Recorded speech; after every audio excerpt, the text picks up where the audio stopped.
Alright guys, welcome back to another video. It's been about a week or two since I've made a last one. School year, athletes have kind of come back on campus for us, so it has been chaotic to say the least until I'm able to get some help in where I'm at. Our season for football gets underway later this month. Volleyball gets started this weekend. Um, so yeah, it's been a little busy. I've had some open projects right now today. As you can tell by the title, we're gonna make the USF Bulls shut F7 helmet, um, and I've got a couple other open ones. The Pittsburgh Steelers is another one. You can kind of see back there made the Washington football team already. The NC State Slobbering Wolf. I think I showed this one last time. I got everything screwed in, got everything painted. The only thing I'm trying to figure out is the it's like brick pattern. I'm trying to figure all that out. And then this guy needs a little bit more paint and everything, but he's going to be a Utah Utes F7 as well. So the other two are Speed Flex, but we've got these guys.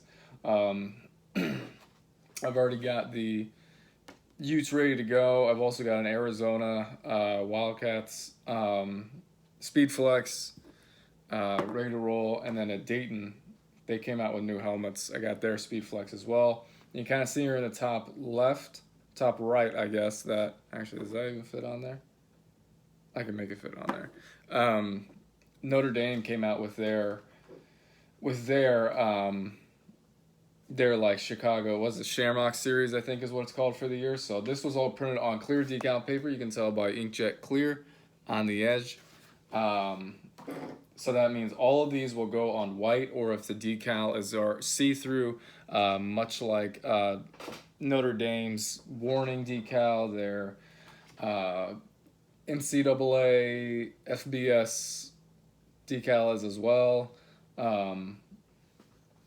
All that is going on clear decal paper. This is not, it does not hold color other than the blue and the red. All the white here is actually invisible when you cut it and put it in water. Some of you have seen that before, and I've explained that in other videos. So we've got this. We've got our F7. This guy's been ready for a couple of days now. I finally got some time to do this. Do have some big things coming up, and I believe this is the rear, so we'll do the rear first. It's not that big. The USF logo is just not quite that large. I do have some things coming up, so I'm going to be cranking these out over the next couple of days, just to relax a little bit. Actually, hell, I don't know what'll hurt, but like, I have a half marathon this weekend. It's my first one ever. I'm looking really good on time. I feel great, other than a small pain in my leg, kind of by my calf. I've had stress fractures before. I've been a past distance runner in my past life,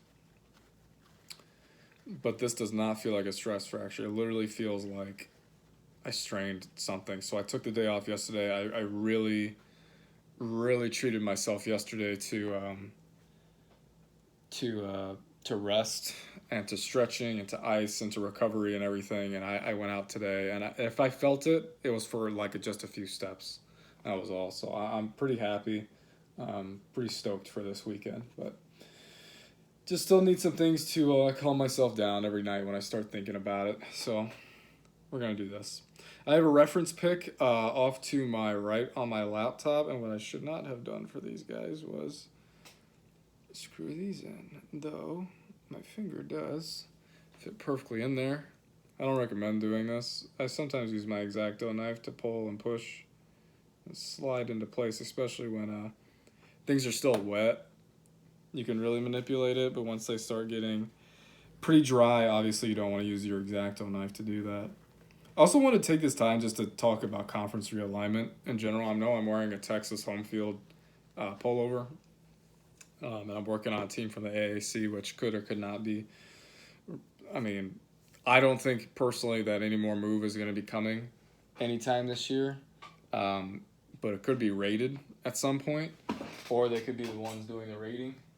So they have the American flag on the left and the AAC on the right, and then I will put the breast cancer decal kind of up toward the top. and then everybody knows where the warning decal goes. It goes really awkwardly down here, so we'll do that guy first. But yeah, I think as somebody who has to think like a college athletics administrator every day, there's one thing you need to understand about realignment, and that it's not decided by, a lot of the times, most of the times, especially at that level, it is not decided by athletic departments at all. It's decided by um, university presidents and ADs and higher ups and things like that. They make up the NCAA. I always like it when people blame the NCAA for stuff. All the NCAA is a rules and regulatory thing. It doesn't do anything outside of that. Other than championship events and things like that. The NCAA is actually its member institutions. Same with the NAI, same with the NJCAA. NAI is a little bit more, from what I can tell so far, a little bit more businessy in their model.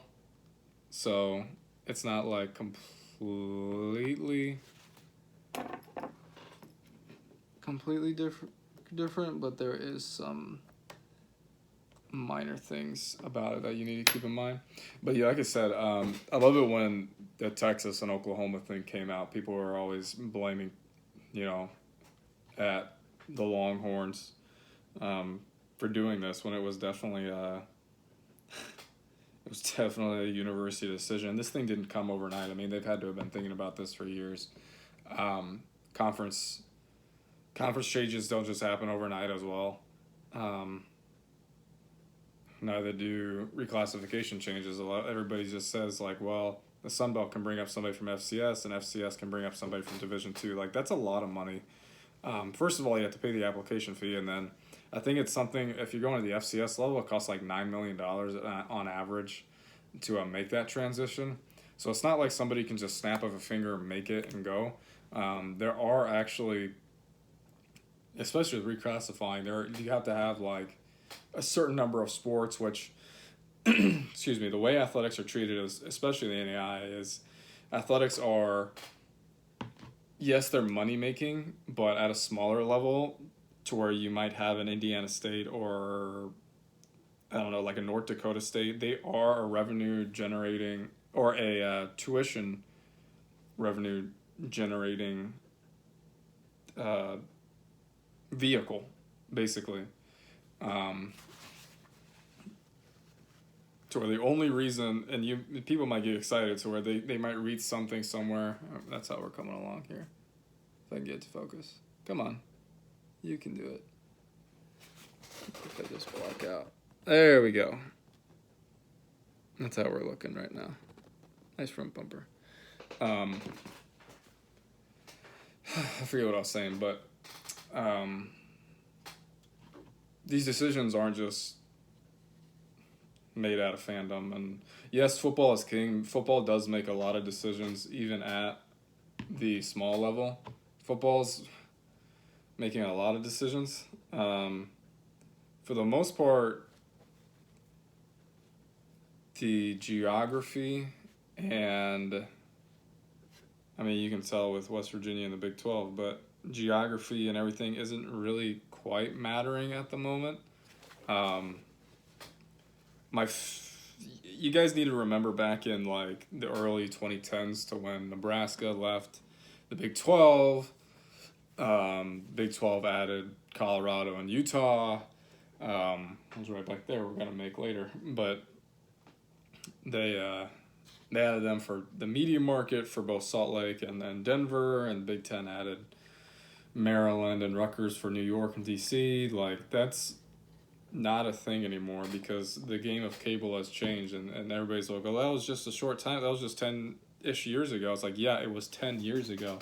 That's like what's wild about that. So if I turn him like this, oh, this is not even remotely big enough. That really sucks.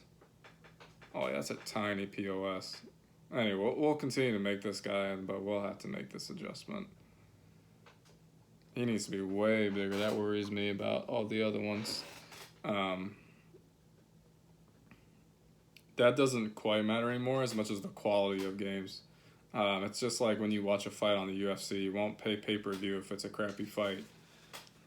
You'll pay pay-per-view if it's a good fight. Same way with college football and athletics in general. And you also need to remember, stop thinking like a fan, by the way. That's what's really bothering me about a lot of this, is that people are, see, look how tiny that shit is. A lot of people are just thinking too much like, well, Pac-12 just at Boise State. Yeah, Boise State does have a good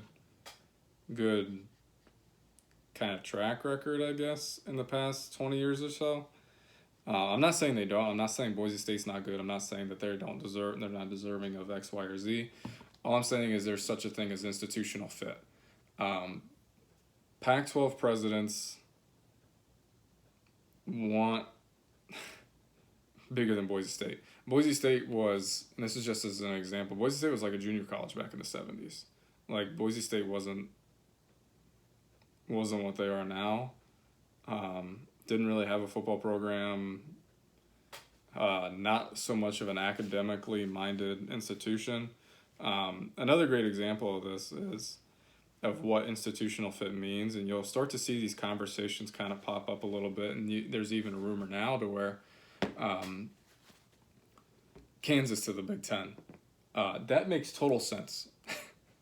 It actually does.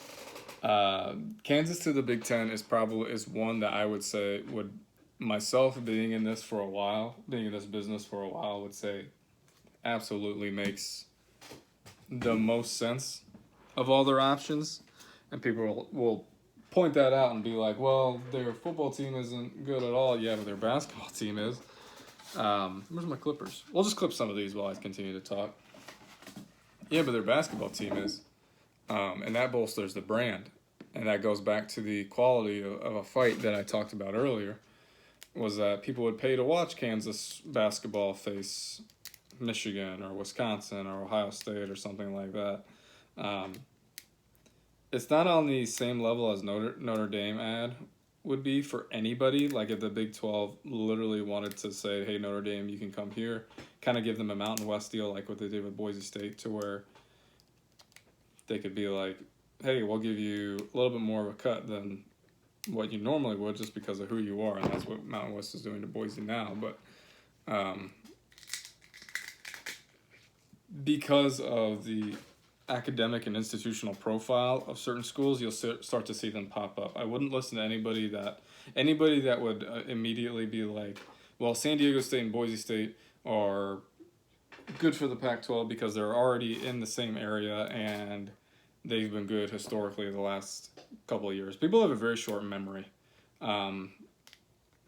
first and foremost. Secondly, both of those schools are not academically aligned, not only with one another, but also with the rest of the Pac-12. And this is just an example. Budgets are also a big thing. You don't want to compete in a conference that averages a larger budget than you. And this is how you take them off the raft, by the way.